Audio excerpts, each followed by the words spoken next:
Hello golfers, I'm Greg Jones from the Greg Jones Golf Academy. If you would, go to our website and look under the survey.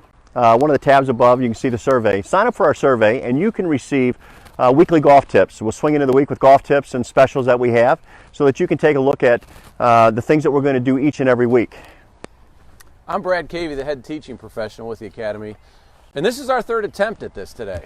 So, well, first time. We're changing it up just a bit. Yeah, so we've changed locations. Maybe this will do us a little better. You know, this morning, this has nothing to do with what we're going to talk about, but this morning, I'm trying to watch our church at the confines of our house. We got the kids up early, a college kid and a high school senior. That's all they love to do is be up super early, right? Right. And we get down and they had technical issues too. So I guess if the Lord's looking down on all of us, it's okay for the church to have a couple feeds, then it's going to be the same here. But today we're going to talk about ball position in your stance. And I am a little bit more of a field player. Greg's a little bit more, I don't know if analytical is the way to go, but the way I line up is just a little bit different. Nothing's right, nothing's wrong. It's just different ways to do it. But the end result's still going to be the same. Sure. Where that ball is in the stance is still going to be the same. So what I'm going to start out with is if I were hitting my low irons, my wedges, 9-iron, whatnot, I am going to come in and I'm going to get that ball in the middle of my stance, okay? I set the club down. I use my belly button or my zipper in my pants kind of as a guide. And I set myself there and I get my feet and I look accordingly and I set my club down. Now, how do you go ahead and get into that? Well, because we get the same spot. Right. Each club is designed just a little bit different, and they have a little bit more offset or less offset. So from the wedge, 9-iron, 8-iron, it's always in the center of the stance. So when I take a look at a golf club, I look at the leading edge, the sole, and the trailing edge, and when I set it like this, we can always see that the butt end of the club is always in front of the head. So at a dress position, I want to make sure that the butt end of the club goes a soft spot on my leading hip. Now, each club has a little bit more or less offset. So as I go ahead and progress down through the sets, I keep the butt end of the club going to the soft spot of my leading hip. And because of the less offset, the ball position gradually begins to move forward. So again, the pitching wedge, 9-iron, 8-iron is in the center of the stance, and then the ball position moves a ½ inch forward each time. Now, a lot of times, I think too many times, people play the short irons, their wedges too far forward in the stance. Yeah, I see that a lot. Now, why do you think they do that so much?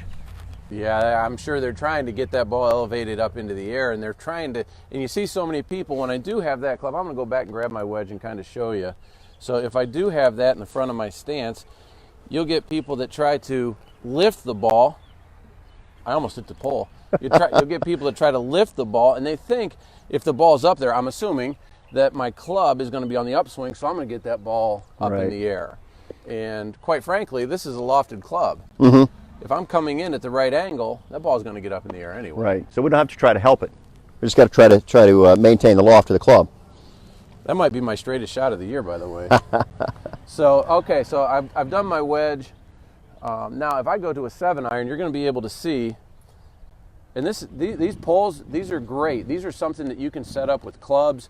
You can set up with broomsticks, anything at your own house, just to be able to put something down and get yourself in alignment.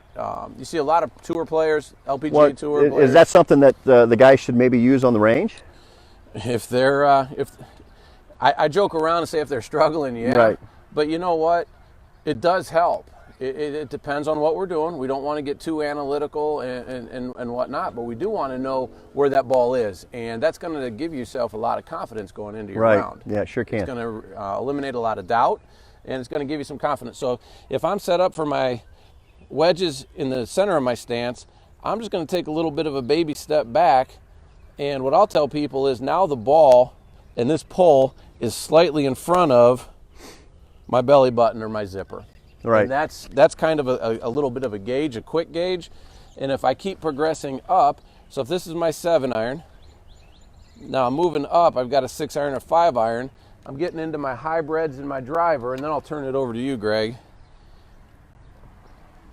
So now my driver, I'm still inside my framework though. Always going to be inside my framework. But my driver is, for a right-handed golfer, this works out really well.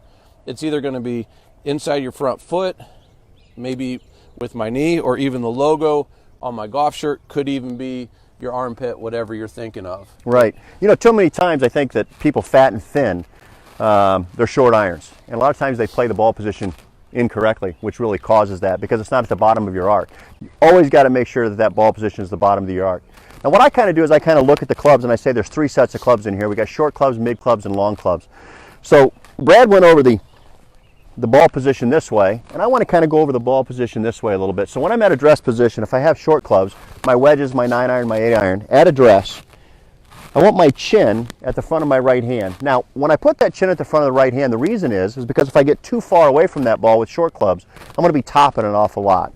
So when I'm in this position, I want my chin at the front of the right hand. But what I can do here is just to double check, maybe I'm not quite sure if it's there, I can let go of that right hand and I can put it right on the back of my left hand and it should just barely touch my thigh. That's giving me an indication I'm the right distance away. When I get into middle club, say a 6-iron, at address position, I want my chin at the front of my left hand. Now that's going to be about an inch away from the thigh, meaning if I put a fist in, I'm about an inch away from the thigh. And then when I go into a longer club like a 4-iron or 3-iron, fairway woods and as well as my driver, I want my chin at the butt end of the golf club, so I'm a little further away.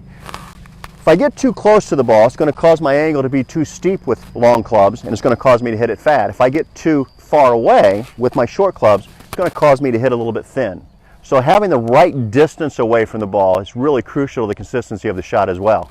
Yeah, ball position's it. I mean, you really, you and I have seen so many people that they'll have different setups and different ball positions from one swing to the next. Absolutely. And a lot of people say, what are you taking a lesson for? We're taking a lesson to become more consistent. Right. Enjoy the game. Maybe hit the ball further.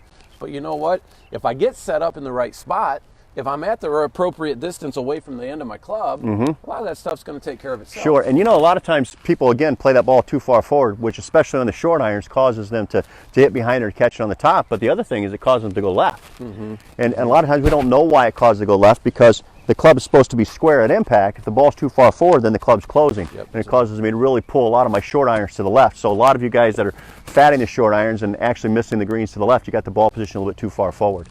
Hey, the one thing I want to say again is check out our website. Go over to the tabs and there's more up there. Go down and there's a survey, a brief survey that we'd really like you to take. You can sign up for our weekly newsletter, our weekly golf tip. Take that survey. We want to know what you want. We want to know what kind of lesson programs, what kind of different events that you would be interested in. Take that survey, take a minute to do that, and you can get on our mailing list and get golf tips from Brad and I each and every week. Not only this live tip during the Corona season, so to speak, but you can get those live tips throughout the entire year. These live tips work well if the microphones work, so you might actually even hear us. So the first time we didn't have the microphones on. The second time quite wasn't ready, and so this is the third time. Hopefully the third time's a charm. Yes. But I know that Brad and I are really, really grateful that everybody's watching, and we hope that you guys are enjoying it. And again, I'm Greg Jones, and this... I'm Brad Cavey. And tune in again next week. We look forward to it. Have a good week. Yes, sir. Thank you.